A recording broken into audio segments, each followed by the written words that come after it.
Let's try that one more time. Hey everyone, I'm Bran, and welcome to Worlds and Crafts. This is a stream devoted to opening the curtain of creation on setting building, where we talk about metaplots, mechanics, minutiae, all kinds of things. And hey, there's sound finally! Take two, I'm here. I had to restart OBS and restart my microphone, so we're good now though, I think. Oh, how's everyone doing tonight? Sorry about the late start. I had to jaunt off to another state to pick up some things.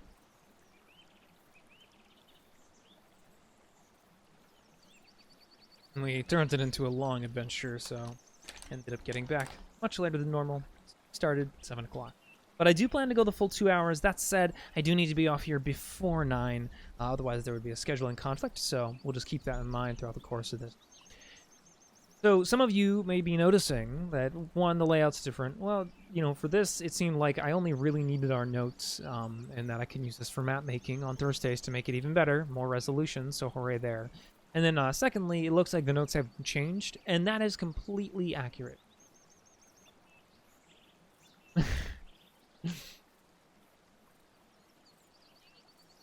I'm not entirely sure what you mean, Gravia the Malkav, though I'm assuming it's your time zone. So fair enough. But nothing's really changed in these notes because we kept on working on this, and I thought this was actually just a really good bounce point, and we should expand on it. So I just made a new copy of these notes for this episode, and each episode I'll just make a new copy to see what we add. So there's that. Time zoning. Yes, shiny pictures. Lots of shiny pictures. This is themes and moods.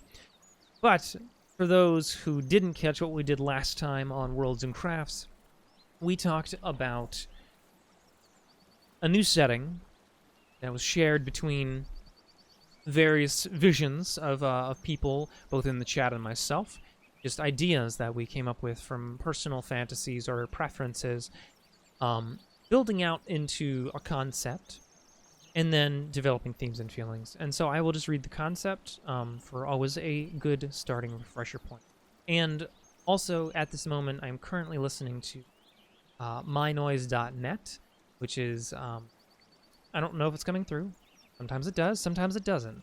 But if you hear birds and you hear shiny, or not shiny things, you hear nice things, then that's mynoise.net. I'm currently listening to the Meadowland sound generator. Highly recommend it, especially if you plan on building anything involving nature. So the concept was a setting about rekindling magic inside of yourself and the world through remembering the magic of life, invention, and community. The setting will have themes of a changing world with supernatural entities such as the Fae and dragons and spirits, all either disappearing and leaving or losing their power. They understand what is going on, even if only in part, and the journey to changing the world is the protagonist's primary action.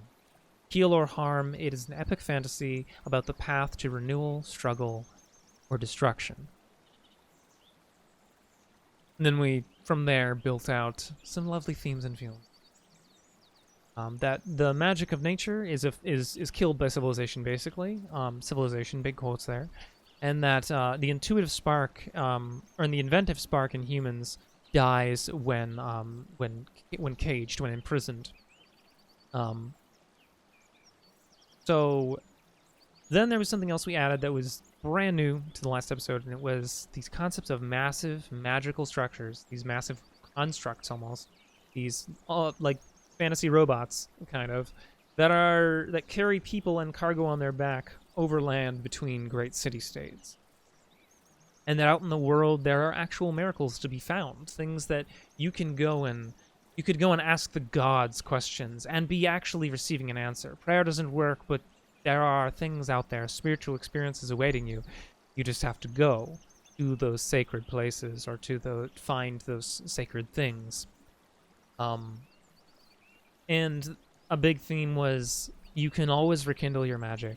You can always heal the wounds. So, based on some of the core locations that were chosen for this setting, which are being detailed out every Thursday at midday, noon, Eastern Daylight Time. It's at, from noon to 2. I build maps based on the content we work on in this session here. So these visual themes are for this very magical forest that was one of my own personal things.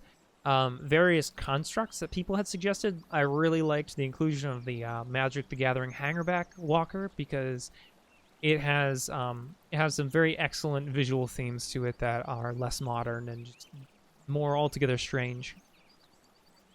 And then there was this lovely picture that I found under a search for Baba Yaga's hut. Even though that is most certainly not that, it is a walking hut, and it's very interesting.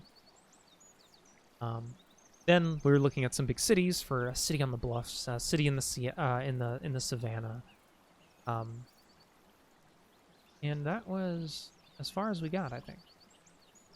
So that's kind of where we left off. We detailed out some of the high level lore for what's going on in the setting, but I think that can be talked about as it comes up, rather than me just kind of chewing your ear off with more information about what we did last time, because some of you, I'm sure, were already here. So, catch up. Over. So, I was thinking earlier today about these cities and these locations setting. I was thinking I'd like to answer the questions: how do they communicate? So cities. How do they communicate? How do they trade? Where do they get fresh water? Which is a reference to something in someone else's world. But it's still very relevant. It's always a good question. What commodities? There he is. Hey there, Carrion Comfort Studios. How you doing, buddy? I summoned you with the word of power. Where do they get fresh water?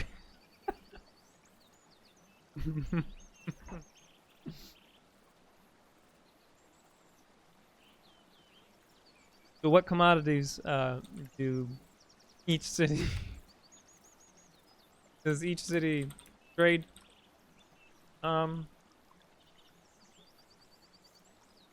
Yeah.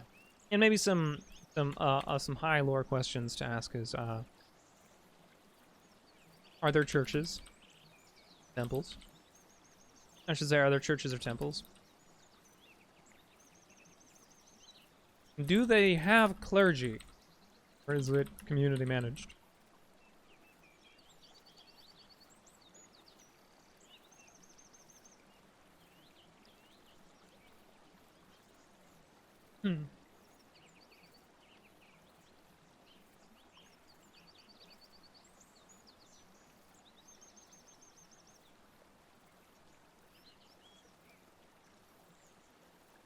And you got your own setting that you want to build, Gravia?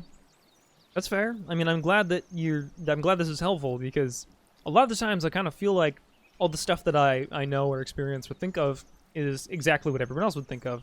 And I think that becomes true as you learn more from other people, but that everyone starts somewhere, you know, and never at the same time, so I'm sure there's something you can learn from me, and there's definitely things I can learn from you, so I hope you stick around to talk more about settings. But as the questions I come up with earlier, you know, were about the cities mostly. How do they communicate? How do they trade? Where do they get fresh water? What commodities does each city trade? And these are not necessarily questions that have to be answered right now, but knowing what questions to ask can really help you build your own setting out. So are there churches or temples? Do they have clergy, or is it community managed? And something I'm just going to add is the gods are inside of the world and in objects out in the world.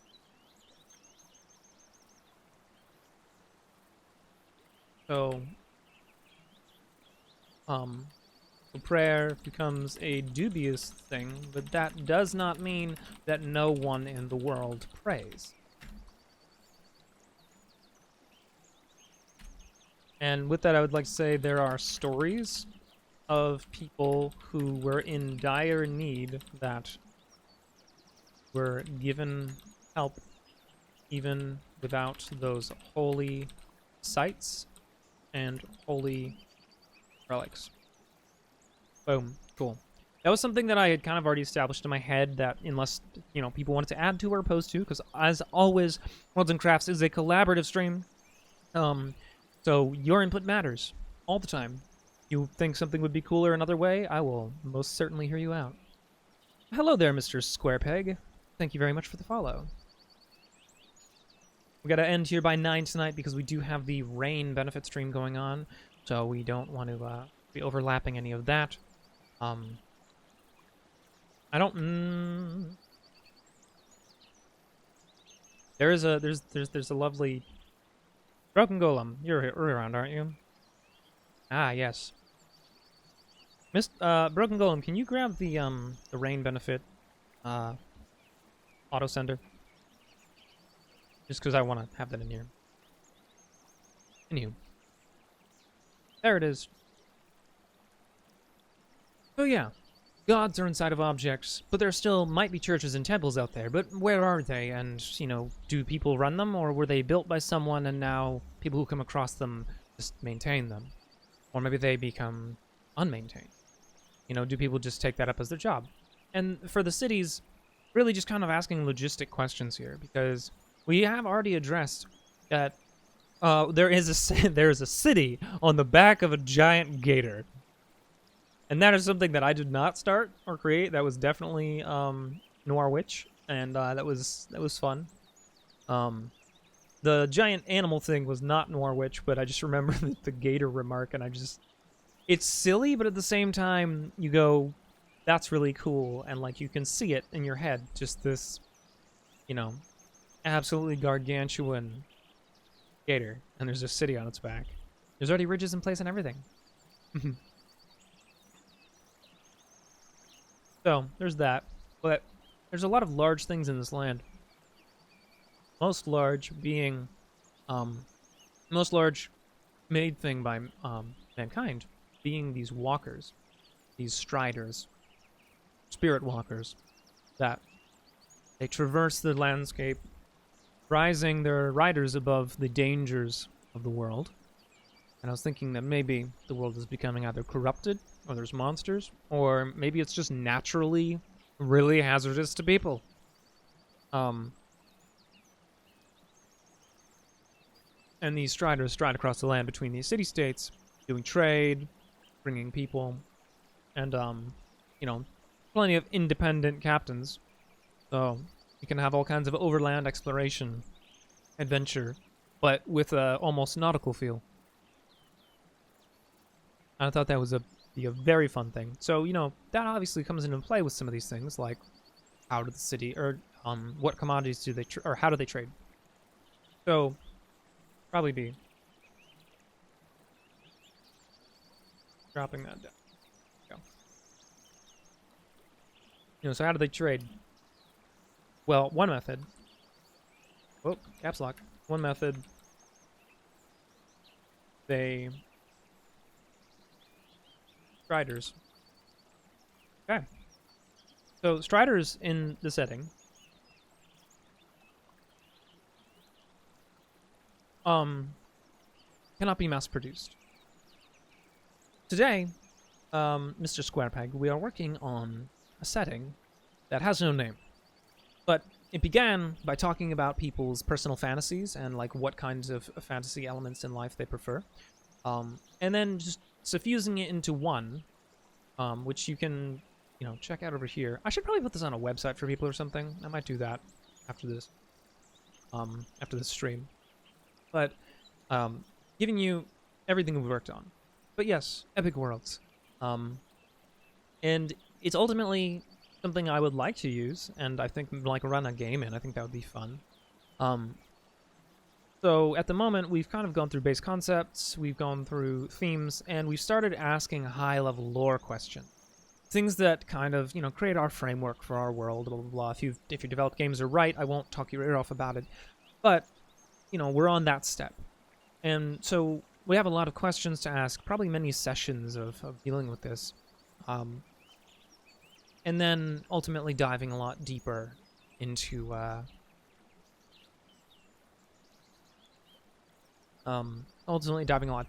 specific elements.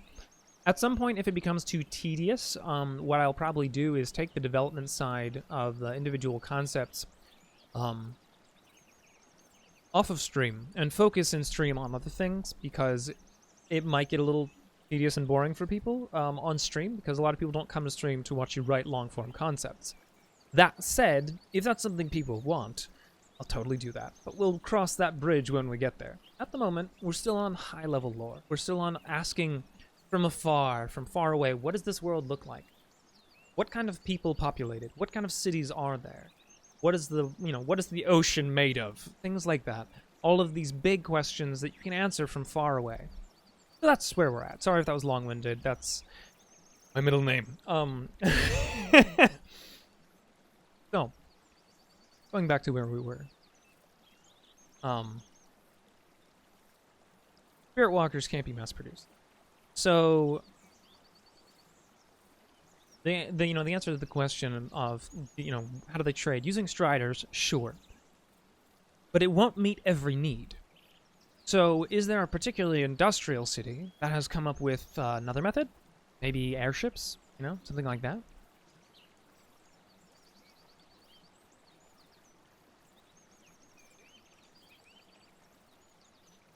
And of course, there's always overland caravan. It's just painfully expensive because of the sheer amount of, because of the protection you need. Specialty equipment. Dangerous.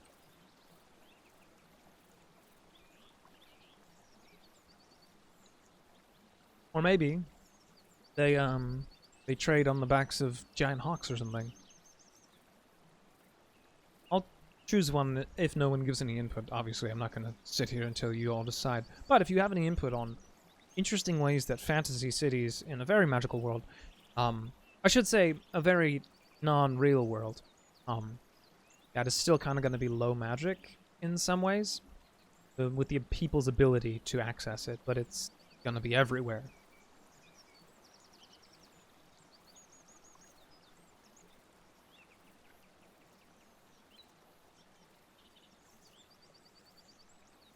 So how do they get fresh water? This is, more, this is more a question for each individual city. I think it'd be interesting if the city on the savannah, well, it's on an island on a great river, so, they're a source of fresh water. So we've answered that.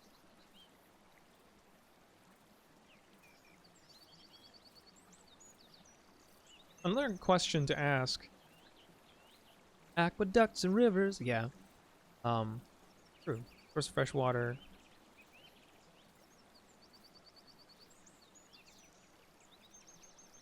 God.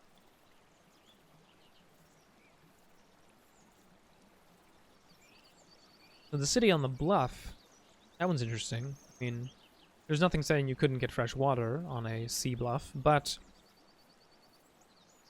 yeah.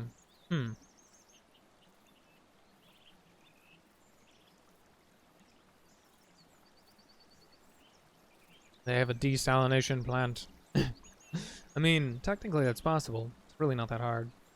Even with primitive technology, it just takes a long time.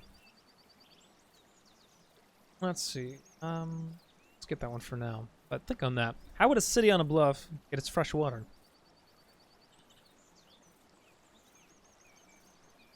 Maybe it too is near a river.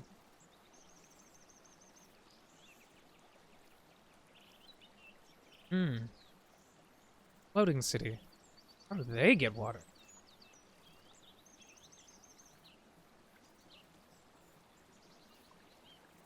On the giant gator? Well, when the gator gets down, it's thirsty and it drinks. And you drink at the same time. No, I don't know. Everyone gets down when the gator's thirsty. Starts hauling water up.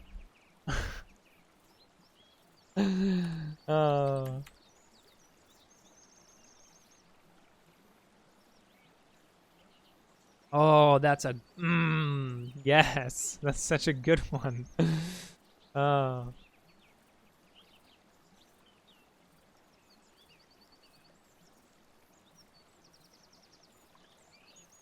I absolutely love that. That genuinely makes me want to work on the floating city more.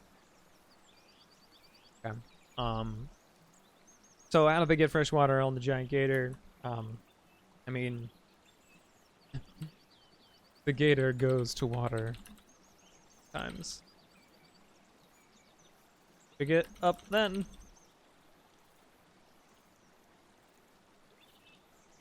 That. Okay, that. Mr. Squarepeg, you bring up an interesting point. Maybe this giant gator does in fact have actual landforms on it. Not just a city, it's an actual hill. Or it's an actual, landform of some sort.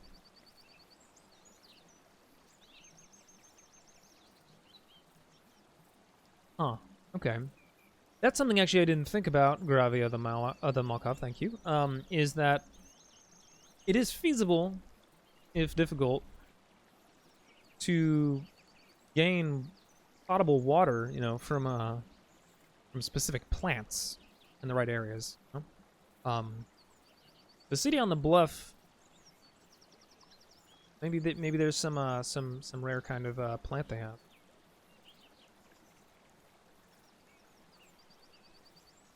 Well, that's horrifying, but really cool. No, I like this Bitballing. That's great. This is exactly what this is for. We create things together because why not? Hmm.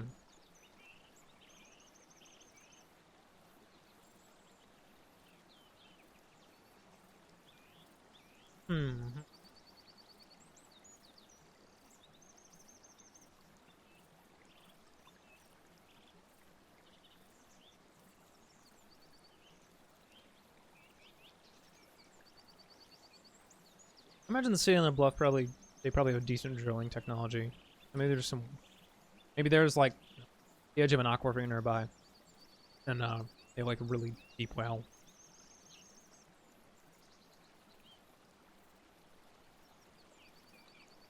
Or it could just be on a river.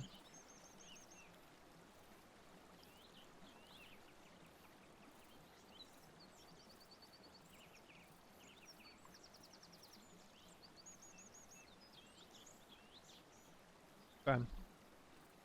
Going to move on from that because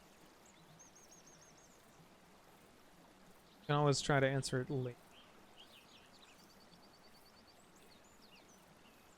Okay. So once again, though, how do they communicate? I mean,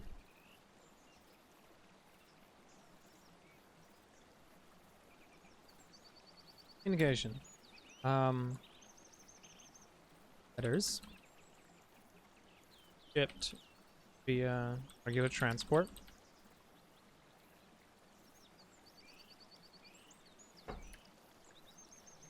Or carried by dedicated carriers. And we could, yeah, parcel courier service. So, what is...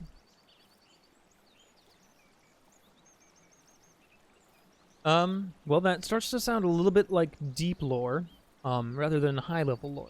So, you're right to do that kind of thinking. But you definitely try to hold yourself back in the earlier stages, because you start to dive into things that really only affect that one city, that one place. And if we're going to do that, we want to kind of go in later to level it out. But that's an interesting suggestion. Hold on to that. That's a really good idea. The idea of maybe this is a magic creature of some sort, obviously because it's so huge, so why wouldn't its diseases be of a spiritual nature as well? Great question. Great idea. Hey there, Poppy Lover. How you doing?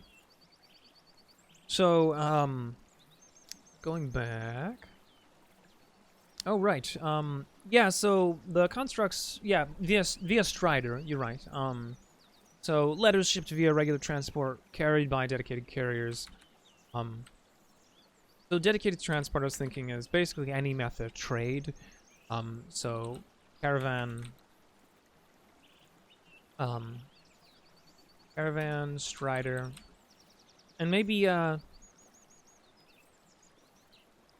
Maybe the other method we'll use is trying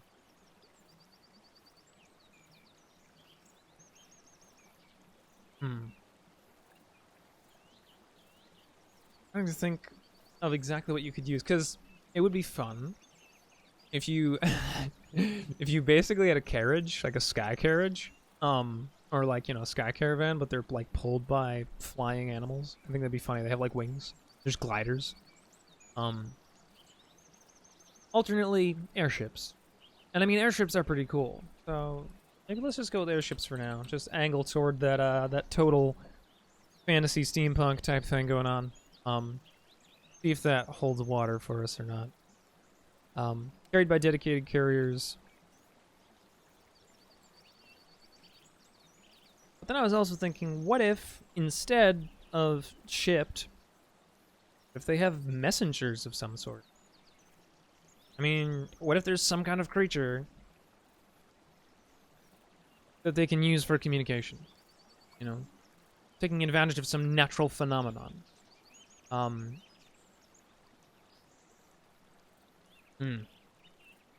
mean, like, you think about it, in long-range communication for like some people, this is like smoke signaling, right? You know, so the only reason why, you know, we started using letters was because it allowed us to communicate more complex information. But that doesn't mean that that's the only method of communication. We could have much more interesting, much more weird methods of communication. A city that makes bells, you know, might have a bell system that they use for acknowledging people coming in or leaving, you know, things like that. And these are all more deep-level lore concepts, but if you applied it universally to all cities, it would become a high-level lore concept. You know, so if we thought that that they had their own methods of communication that were different, we put those in now. Or anytime. This is a question that can also be answered at a much later date. So, in either scenario, I think that carrier birds is definitely always a good option to include. And, you know, maybe it's more expensive or less expensive because it takes time to train the birds, or maybe the skies are incredibly hazardous. You know, questions you answer at the deep lore point. Let's see. And I think the commodities is a better question left for much later. That is also a deep lore. Oh no.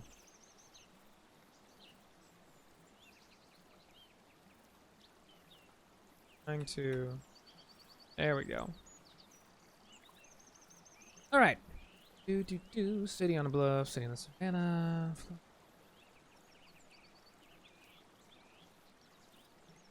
Let's talk about the gods a little more. So, to repeat a story from last stream, I recently watched Aladdin, the 1990s cartoon, again, which was one of my favorite movies when I was a kid.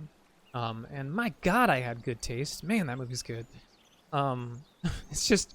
It's very entertaining, and as a child, it'd be even more so. But I was thinking about it, and I'm like, you know, in this setting, as far as this setting is telling me right now, the most powerful entity in the world is a genie. Like, okay, so in that sense, they're kind of gods, right? And I thought, well, what if you took all of, like, the concept of, like, there being a fantasy pantheon and then did the same treatment to them, where they're all imprisoned in objects and all over the world, and you have to go find them, and maybe they're in some mysterious place that has traps, because that's their whole shtick. They're a god of cleverness, therefore you have to be clever to get to them. Things like that. I thought that would be immensely fun to have as a pantheon. And, you know, you can ask the question or answer the question later on, who bound them and why? That's always a fun one. And you can also ask a lot more questions, like, can they exert free will over their form? You know, or do they not have free will over their form? Because it's entirely plausible that, that maybe sometimes they do. But I want to talk about the gods a little bit more right now, because I do want to kind of ask what that religious landscape looks like, what kind of spiritualism there is in the world. There is magic out there, but it's ever since the introduction of Striders, it's gotten quiet, right? Maybe something like that, where maybe the gods only make themselves available and easy to find during times when they are needed. And that with the invention of striders and airships, if we choose to put them in, the world is a lot safer for mortals than it's ever been. And so, godstones seem to have gone silent. And now the hunt would be on for them in a big way, and that could drive adventure in our world. People are offering up great rewards to know where the godstones are. Some people are seeking out the godstones themselves. And I feel like that could be a really excellent high-level lore concept that has no major details yet, that already makes me go, God, I want to play in this setting. At least me, because I'm just like, I want to go hunt for a supernatural entity trapped inside a stone that's going to, like, tell me wisdom. It'd be interesting, right? And maybe a little fucked up. Because you can't help but put some horror in, right?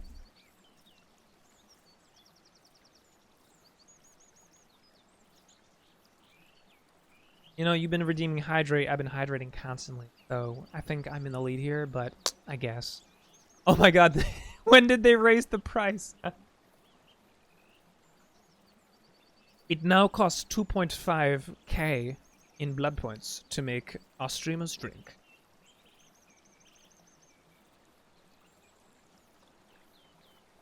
So, and obviously, because I'm talking about it on stream, please use any of these concepts you want. Like, if you want to use them into your games, that's fine. We're doing this together. Like, I might use that concept for something else all on my own. You know, I have my own settings I'm building. I'm using these Strider concepts in another thing that I'm working on privately. You know, something that I want to develop on my own. But this is us together doing. So, you know, take these concepts, use them for what you please. You know, this is just kind of engagement fun. It's a practice, an exercise that maybe we'll learn from some things from. And that's fair, Wes.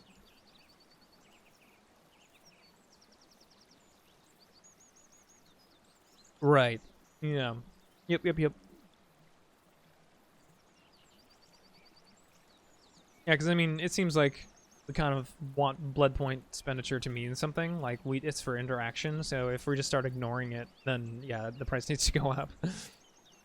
Like, I don't have any water, I'm sorry. No, I will not utilize that 5th hydrate notification. Stop now. Except for from our lovely Big Dad. It's a troll. No. So, back to gods. So knowing this, it is entirely possible that there are entities out there that aren't these particular ones, that aren't always recognized as gods. Maybe they're just recognized as powers. Maybe the dragons come back to play. The dragons as abstract concepts made manifest. Abstract ideas made manifest into physical form. You know, maybe those are some deities as well, but they don't have the freedom to change the world like the godstones do. They are abstract concepts made manifest. They are what they are. Like, you know, they don't move outside of it. And while it might feel like they're granting you a wish when they do something that's in your favor, it's because it's in their nature. So they're a lot like Fae in that way, if they're an abstract idea made manifest.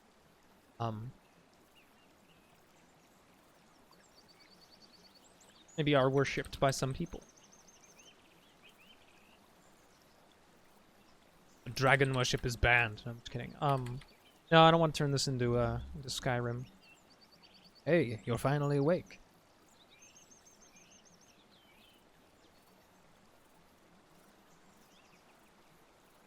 And now that that's marinated enough, I'm gonna move on.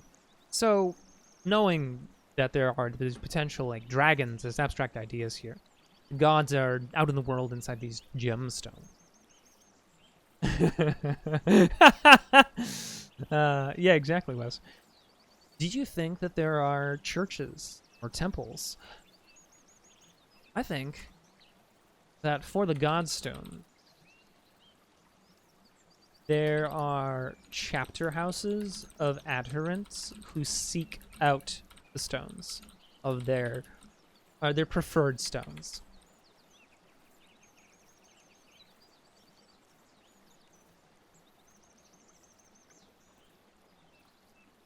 Yes, wandering pilgrims and clerics, exactly. People who are in it not necessarily for riches or anything like that. No, they just literally want to talk to their god. Yup. It's like, I really just want to talk to him. Like, all the stories I've heard and all the, all of these things I know about them, but I feel like my prayers are never answered. I feel like I never talk to them. So I want to do that.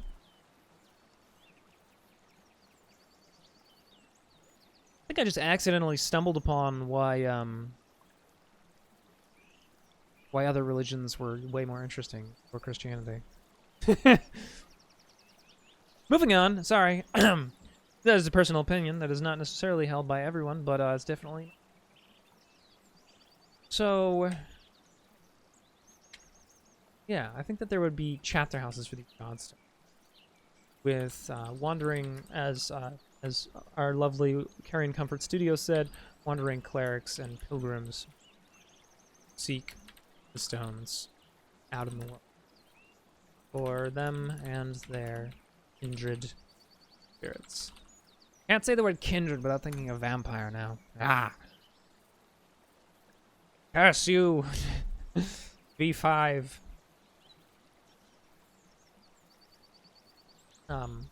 So then, are there any other temples? Are there these physical primary places? Something I did come up with which I forgot about.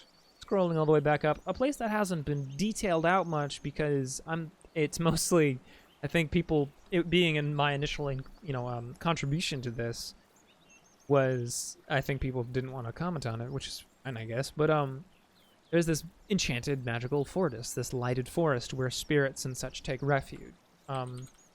Spirits and dragons take refuge there from the changing world. And I thought it would be interesting if the heart of the forest contains a sacred place. Maybe it is the permanent resting place of one of these godstones. But you have to traverse this very deep forest to get there. And it's, it probably moves around or something weird like that. Because why not? Because it has to be hard to get to. If you get there on your first scenario, well, that's boring. So, knowing that concept, that the center of the forest contains a sacred place, do you think there's a temple there, or for that? I mean, we already did say that there are chapter houses so you can mount, so maybe there's one on the edge of that forest, right? Okay, so we can add that later, but is there a temple there in the middle? If so, why? What about it is necessary? It could very well just be a tree. A big, huge tree. Because that doesn't scream... If that doesn't scream Fern Gully to you, I don't know what will.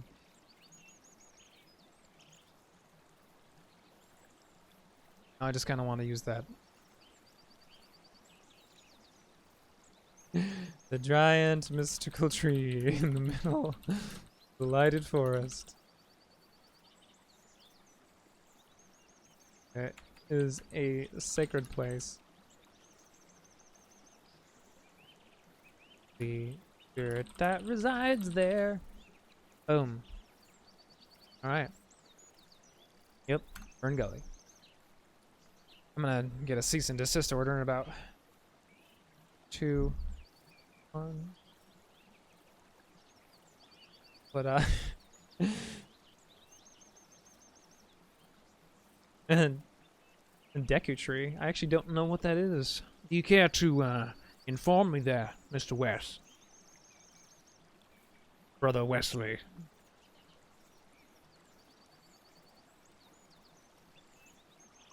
Because I might just be...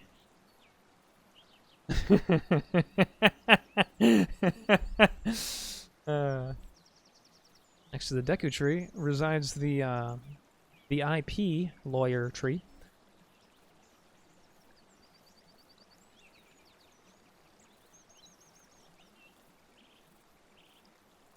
Nice. I mean, that's fair. I thought it sounded like Zelda lingo, but I don't judge, or I try not to. I fail quite a lot, but I try.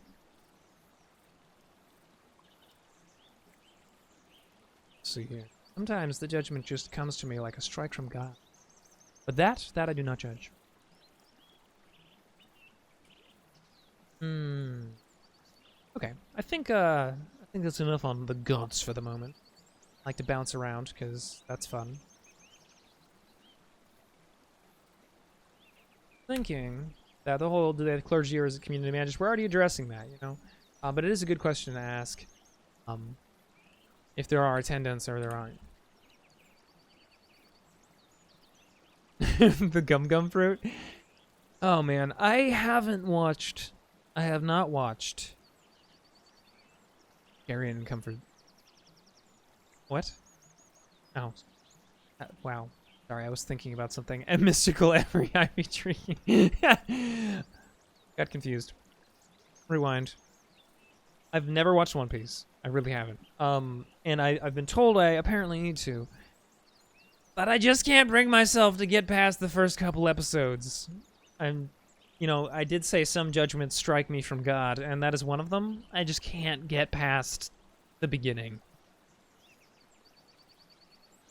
I think I just wore myself out on, No, I really think I wore myself out with anime of that style from things like Dragon Ball Z and, Yu Yu Hakusho. I mean, they're great, don't get me wrong, but I'm pretty burnt.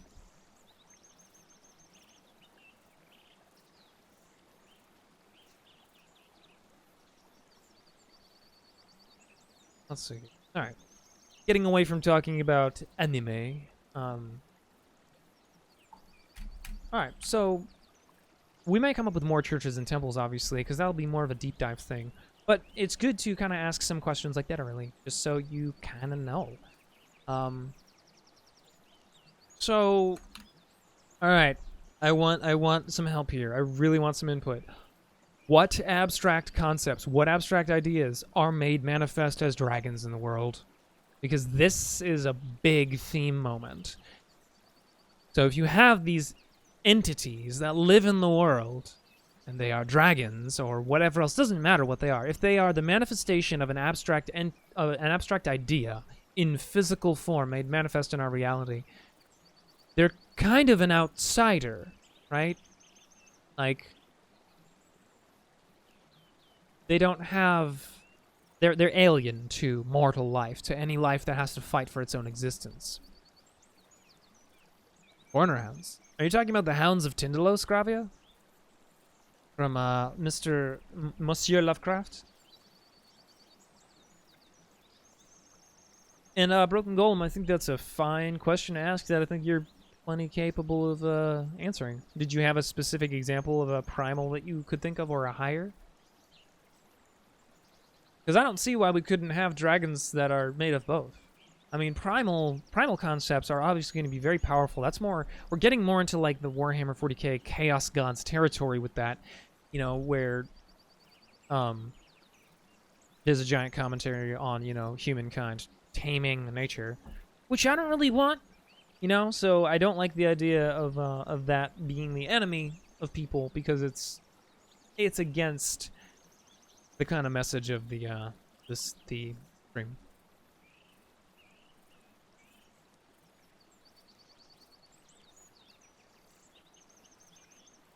When you said higher nature, I was thinking you meant things like when you say elemental, you mean things that took us a long time to understand, like time, or I'm now confused. I thought I wasn't confused, and then I realized I was. Oh, okay, yeah. So, time and space and such. It could be. One thing I would like to do once we get into a little deeper dive is you change the names of them. Don't just use time. It's the time dragon, everybody. I'm here to remind you it's time to get to work. No, screw that. You come up with a new name for them, and that way it gives it some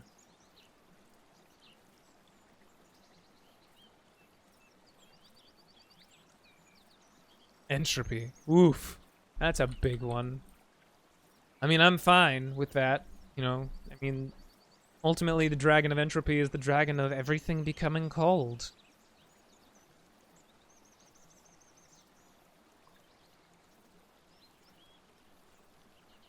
Yeah, that's fair. Just, you know, I feel like that would be terrifying because I feel like this No, I mean, I think that the Dragon of Entropy would be really interesting because maybe you like go and you beseech this dragon because you think it's all about destruction, and it's like, oh no, little tiny speck in the infinite expanse of time and space. No, no, I am merely all things eventually growing cold. Now, did you have a useful question, or were you going to beseech me and grovel at my feet a little more?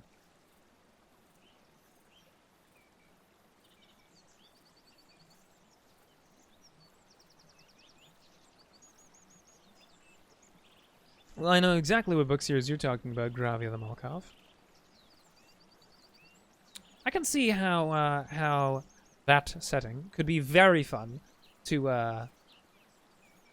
have you know, kind of a LARP based on. Yeah.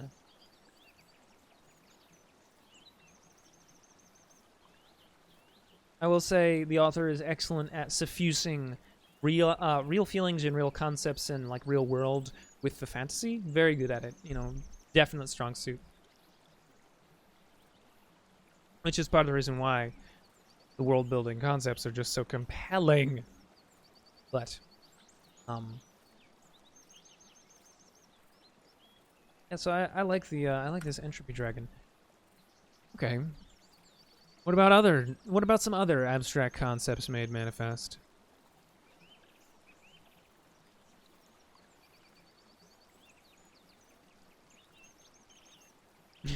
Stop it. Don't tease me. uh,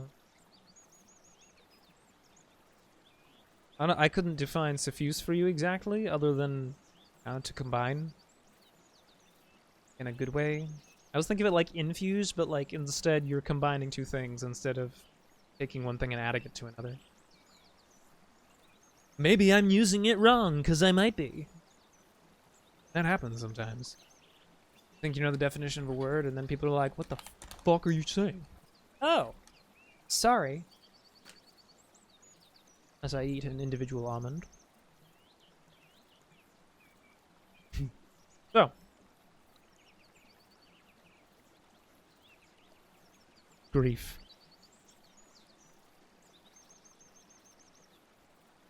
Damn. Some heavy shit.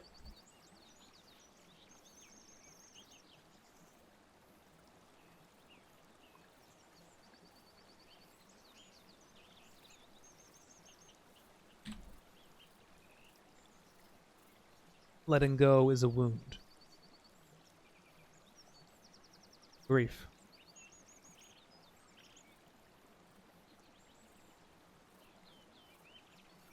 A deep wound.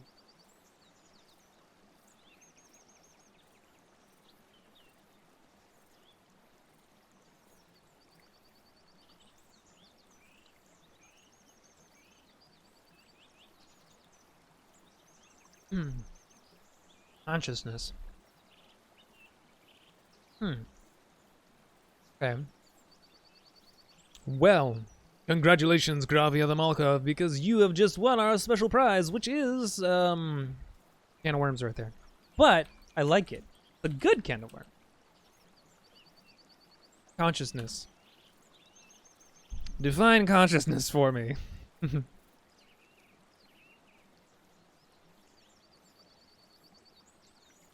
Philosophical can of worms. Where's Ian when you need him? Alright, he's doing Rain stream benefit stuff. Probably better use of his time than answering my stupid philosophy questions. For those who didn't know, Ravnos studied philosophy in school. But yes, please check out that charity. By the way, we are running a benefit for Rain, which is the what is it? The rape, incest, and abuse yeah, rape, abuse, and incest support network, basically. So if you donate to them, you're helping people who, well, they need all kinds of support during trying times. But segue gone.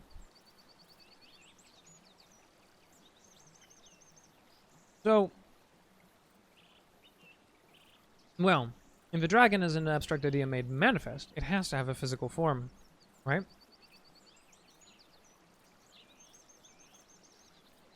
Okay. I actually like this. I see where you're going with this. Okay, so this dragon that is consciousness.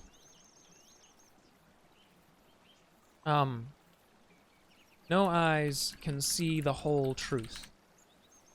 Or, excuse me, no single perception can see the whole truth. So consciousness looks different to everyone. And it is, I mean, yeah. Looks different to everyone because it is because consciousness, well, I guess I just, yikes. Okay. Bear with me. On a purely, well, abstract and philosophical scale, you could possibly define consciousness as what you perceive in the world.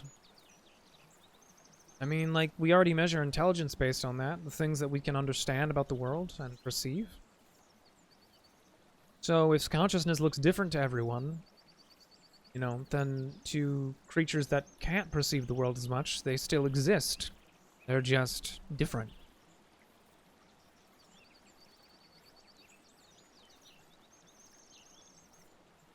I'm not sure if that feels really good or really bad. You ever have that moment? You're like, I'm not sure if this thing I just thought is really terrible or really good. I'm having that moment right now. But we'll move on and we'll come back to that.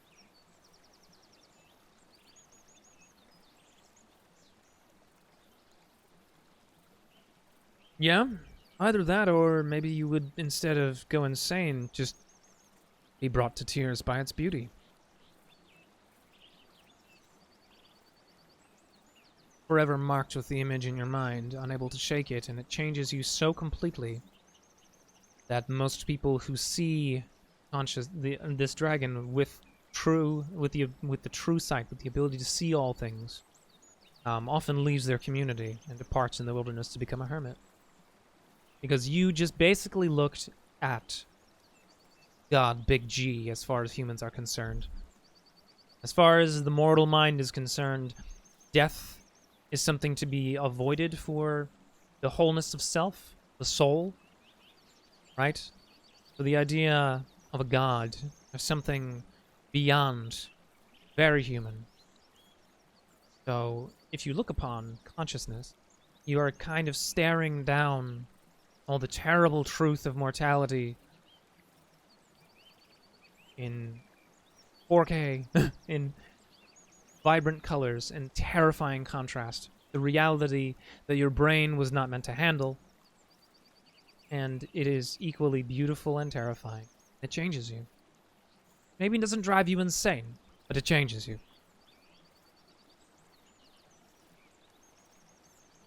I mean, I think doing that with any of these would do that. Entropy, grief, are you kidding me? Like consciousness, all of these things could make people deeply change if they saw them or met them. Okay. Man, that was a good tangent. All right. Entropy, grief, consciousness. Considering what the direction we're going so far, why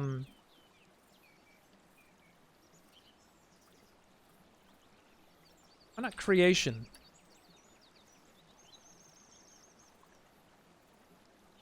Which is merely the impetus of life. Hi, Mona. I have a visitor.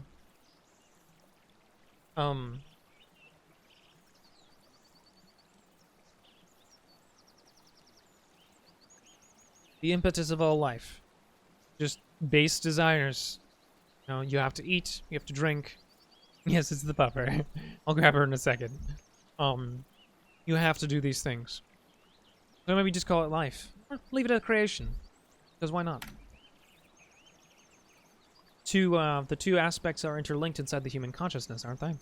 Creating feels like giving life to something. Oh my god. The best abstract the best abstract concept of all. The dragon Mona Lisa.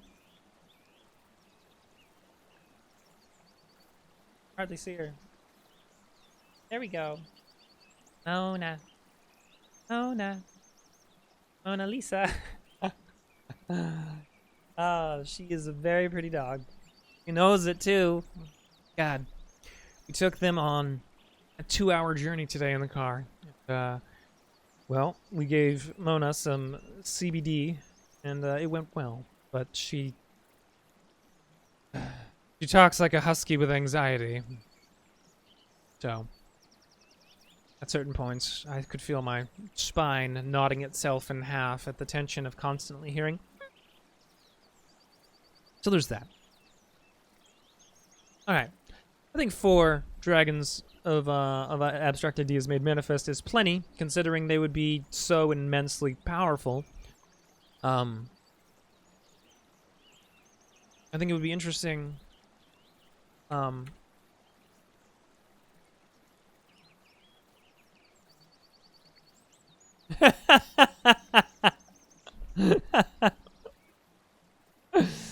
Oh man, I think it would be interesting if there are temples to the dragons, temples to the ideas dragons represent, act as places the dragons visit, and as a result, these places are all over the world as they attempt to attract their favored, or attract their attention to them. They would have dedicated clergy and active members. Cool. So you've got the nomadic pilgrims and clerics, and then you have the I sit still and do the thing the dragon likes, and hopefully the dragon comes and visits me. And these are the 2 type of people who go see their friends and the people who make fun things and hope their friends want to join. That's ultimately what this is, right? It's broken down. Ta-da. That's Church and God, everyone. Case closed.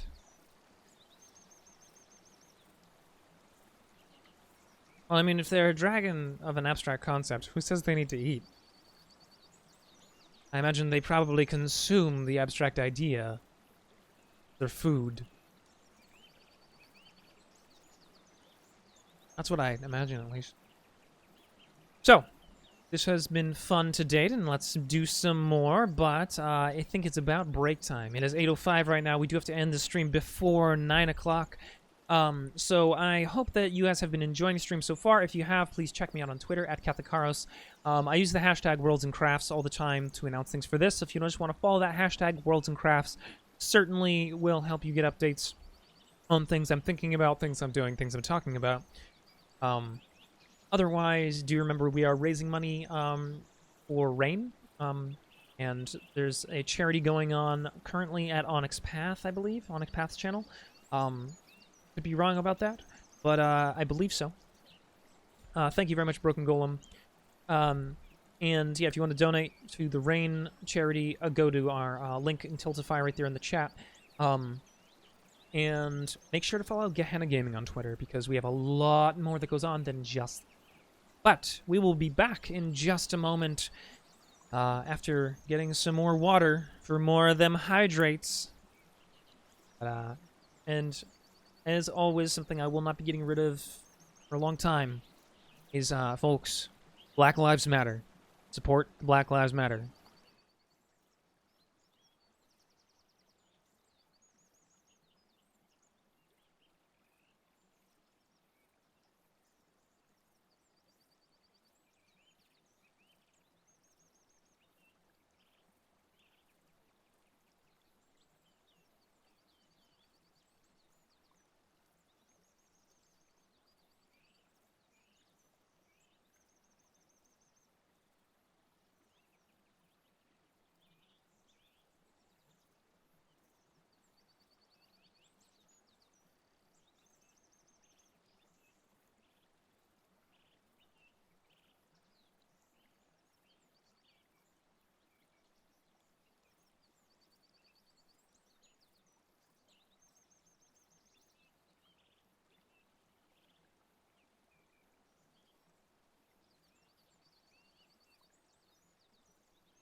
And we are back. Sorry, I was chowing down on some delicious Greek quinoa salad, and I then aspirated water. So, how was your break? Golly. The moment that I need to not be hacking up along, I am. Okay. So, back we go into this world of building wonder. Now, is there anything we've missed? You know, something glaring. And there might well be. I just have to think about it for a hot second. You have these locales. You have this great forest. Spirit walkers. There's these cities. Are there any other land masses, or not land masses, landforms out in the world that are mystical in their own right? I mean, we have a forest that's mystical, but there's a mountain that's mystical. And we don't have to detail out any of this. You just be like, there's a mystical mountain out there.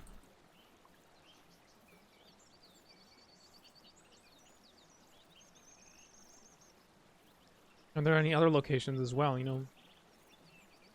Maybe the city that's in the savannah that's on the river.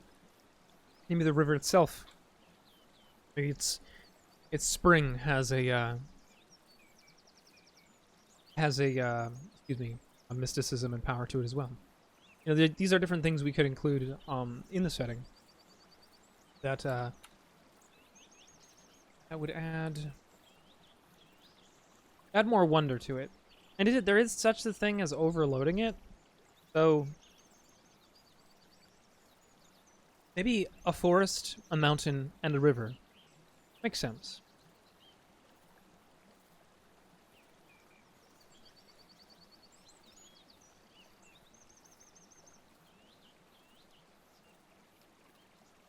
Hang on one moment. Sorry. Thought I heard something. I don't know that I did.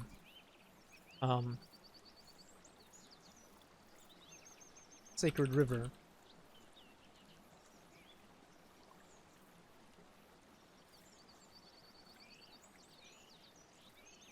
Oh no, Mona just broke a flower pot. I was wondering what that noise was. Flows around. City on the savannah. Oh, Mona. Breaking things.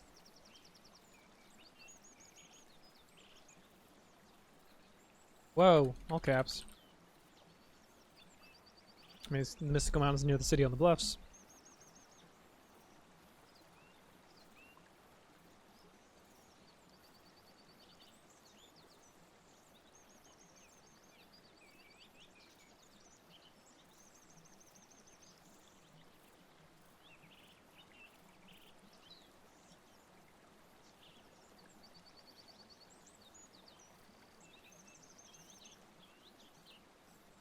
Alright, so we've asked big questions here about different locations. Oh my god. That's wonderful, Gravia. So we talked about these different locations and addressed that there are methods that connect them. There are roads, or at least paths, which are dangerous to tread. So, why are why are the roads dangerous? Intro. It's Dangersu.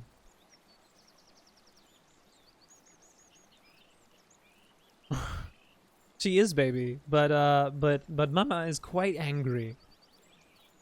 Mona got pretty much yeeted directly into the room because of what she broke. I mean, I'm exaggerating significantly. Please do not think Danny throws Mona. She doesn't. But she was just like, get in there. Like, oh no! Mona did something wrong. So yes, she is baby, but she is bad baby right now. She just doesn't care. She's like, I don't care. I'm cute. But yes, in this setting, why are the roads dangerous? What is it that causes it? We know that the magic of the world seems to be withdrawing. Spirits and dragons and things like that are not as present as they once were. They're going away. And it seems like it has come about at a period of time when connection across the world is safe. So that implies that the roads were dangerous maybe because of magic. Maybe because there were these magical beasts and such.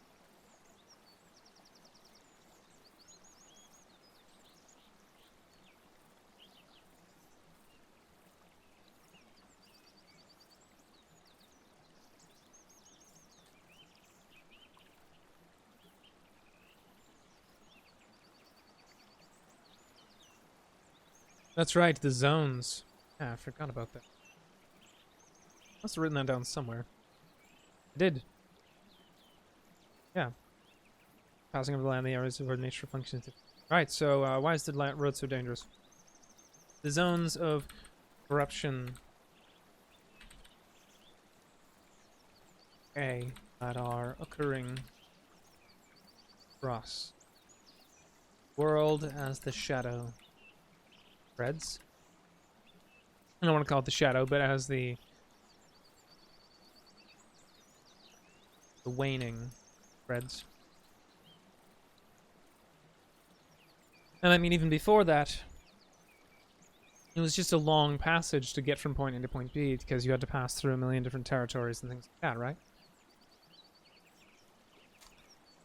Maybe there were many spirits, and they sometimes would do things like, oh, I don't know, stop in front of your caravan and demand something from you, or they won't grant you passage. And if you ignore them, suddenly, you know, bad luck, or you get turned around or something.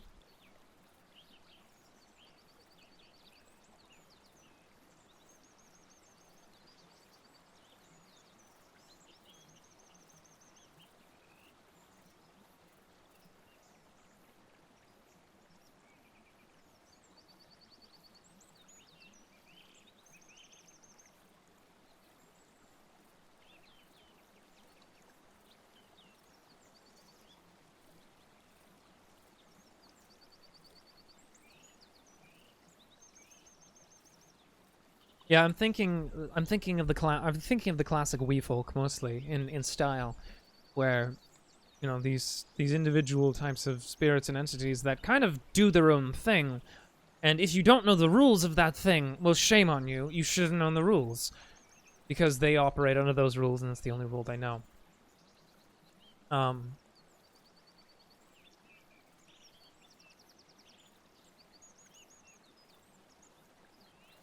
Let's see here. Why else would the roads be dangerous? Maybe, with the waning. No, we want to go before the waning. Let's see. Before the waning, other magical creatures, or other creatures made potent by powers of the forests, plains. Wow, plains. Zoom. Forests in the B2s.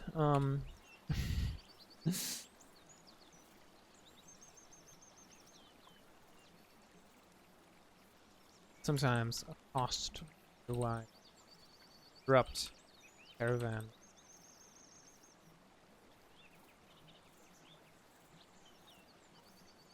Humans are notoriously curious, and many of the denizens of the world are very private.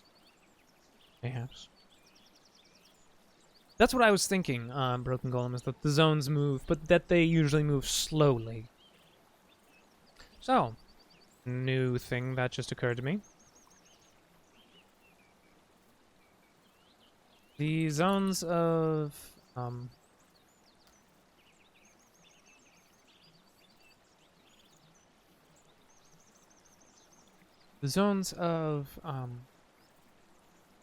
waning move slowly across the land like holes in clouds. Like like light passing through clouds.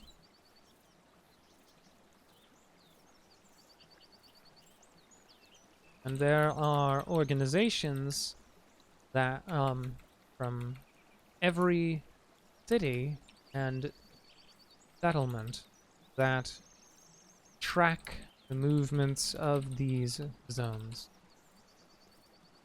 That's something that just came to mind is, you know, if the zones move like that, people would notice, and they would start tracking them.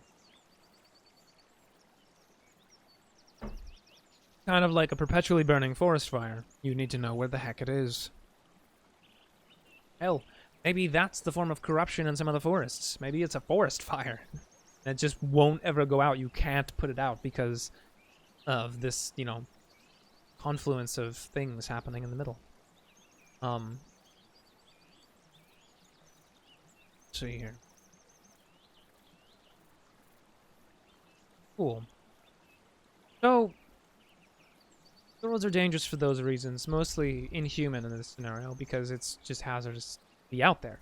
That said, there are still, obviously, always the regular human dangers. Bandits.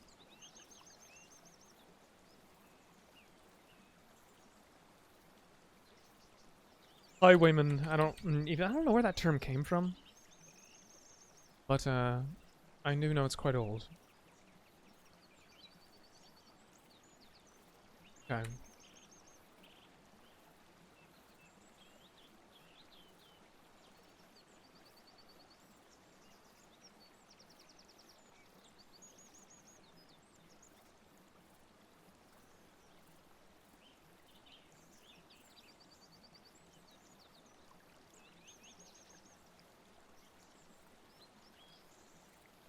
Something I kind of wanted to address at one point. I wanted to include ravens as having a role in this setting, because even though that's so cliche, I love ravens so much. We have them nearby. They're fun, and they're cool. They kind of trilly croak at you. They're monstrously intelligent and live in ways that are very secretive, but, you know, you can still hear them around and see them around. By the way, if you ever try to find a raven nest, give up. Just don't. You've lost already. The moment you thought it was doomed to fail. Let's see. Okay, so ravens used. I feel like it would be cool if ravens were used as Oh, I had thought before the waning, ravens could comprehend even more than they do in our world. They were invaluable companions to academics,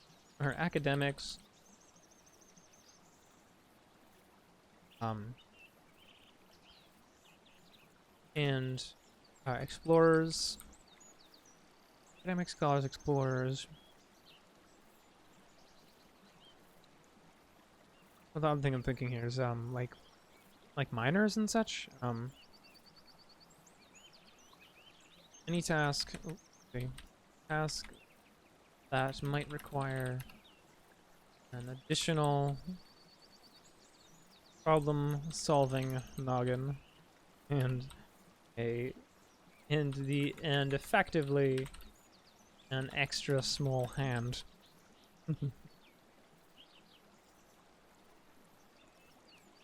After the waning,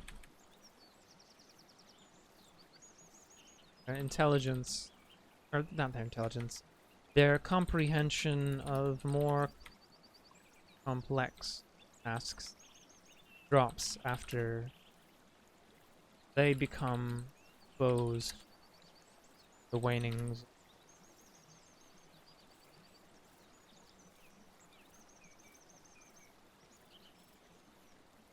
So something I thought would be fun to hint at here, and this is some very high lore concept. What is causing the waning? And these are things we don't have to answer. You know, returning magic to the world, if that's your goal, or magic to yourself, or magic to something, is kind of the high theme here. But it could well be that the waning is being caused by civilization. The march of civilization.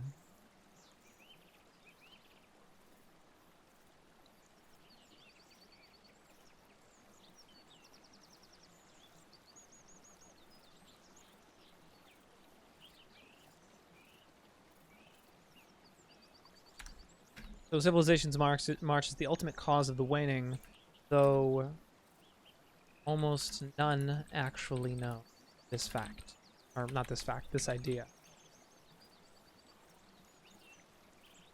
And this is the only problem that arises when you're building a setting, is you have to develop these meta concepts that can kind of, if you're not careful, cut short some ideas you might have. So it's important to establish that even though we know what's causing the waning, it's about what the people in the setting are experiencing.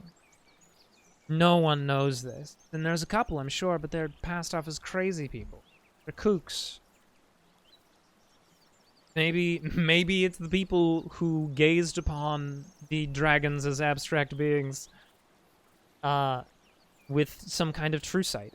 Maybe they saw the reality, saw the holes in, oh, that's... There we go. Magic. Nah, I think creation is actually better. The impetus of all life. Maybe not. I don't know. Yeah, maybe. So anywho, gazing upon that entity could show you the truth if you had the wherewithal to analyze it. You'd see it in a snapshot, and then you have to figure it out. And maybe some of these people figured it out. They go, oh my god. It's all of my neighbors and myself constantly expanding, constantly doing more, not measuring our numbers, not you know, having so much power over nature, and basically just make a giant commentary on climate change. But yeah, I was thinking that would be fun because it's an easy commentary as well.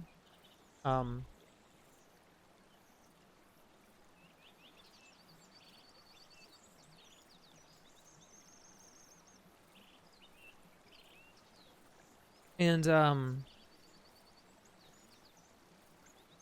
maybe the ultimate cause of waning in nature, though almost none actually know this. Then alternately, because we did establish early on, that life unaffected by civilization contains magic.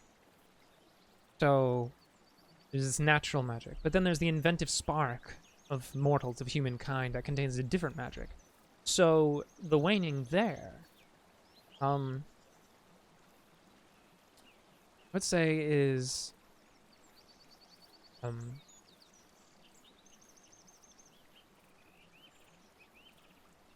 security and constrainment of self, not of self, of people. Stifling ideas and actions. Stifling ideas and actions is the ultimate cause of the waning in the mind. Though very few stand this. Those are some pretty top-down in a big way topics affecting the entire world. So, does anyone have any thoughts on that? Anything they want to add? Any objections? Any exultations? We are about to end, and I think this would be an interesting note to end on. I will take a long, slow drink while I stare at the camera.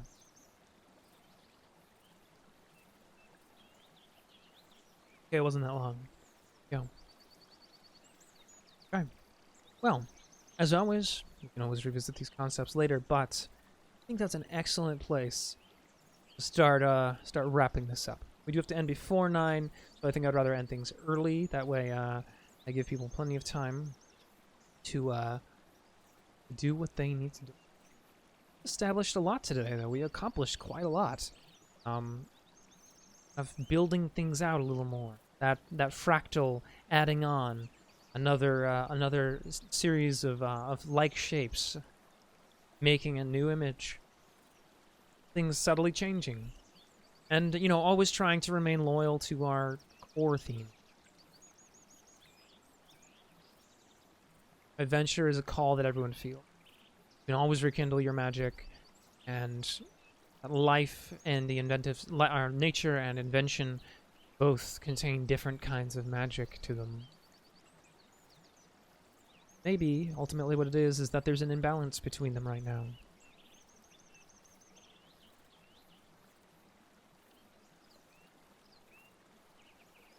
There are new places, new temples, new peoples, every time we look at this. New magic! So, this has been Worlds and Crafts, and I want to thank you all for tuning in and for being patient with me, and that I had to start late and that we're ending a little early tonight. It was strange, but, well, life interferes occasionally. So, heading here on out, don't go anywhere. Stick around, and also go to the Onyx Paths channel. The Onyx Path is, in cooperation with Gehenna Gaming, is currently hosting that charity, that benefit for rain. And you really should check it out because, A, the people from Onyx Path are amazing, and the people from Gehenna Gaming are amazing. And I know that sounds like I'm boosting myself up, but there are so many more people than me, and they're all fantastic. So if you want to come and join our Discord, please do so. That's where all of us hang out. And I'm assuming... There it is. Join our Discord. But also be sure to follow us on Twitter at Gehenna Gaming. And give me a follow if you like Worlds and Crafts at Kathakaros. I do a mixture of things, and if any of those things bother you, you're always free to message me. If any of those things excite you, please message me. Let me know what's going on. Beyond that, yeah, I feel like I've forgotten something. Hey, let's see. Carrying Comfort Studios, you still around? Where are you at? They are not. Looks like they're probably getting ready. Is Wes doing a stream tonight, Broken Golem? Or is he taking part in the thingy? I don't know. In either scenario, Carrying Comfort Studios is another place you should follow because that's Wes does a great thing. Does some great things with deep dives and deep dives and video games and tabletop systems. Very fun. Oh, and at 9 p.m. is 10 Candles. That's right. Thank you, Broken Golem. 10 Candles is a fantastic indie RPG. Isn't it about loss? I haven't played it yet, and I want to. Or about trauma or something, but it's done masterfully, where you, well, have to play with 10 candles. So come check it out if you're interested at all, because it is a really unique system, really a lot of fun. And yeah, follow us, join our Discord. Thank you so much all for joining tonight. I hope you have a lovely evening. And always remember that creating is better with friends. Have a lovely night.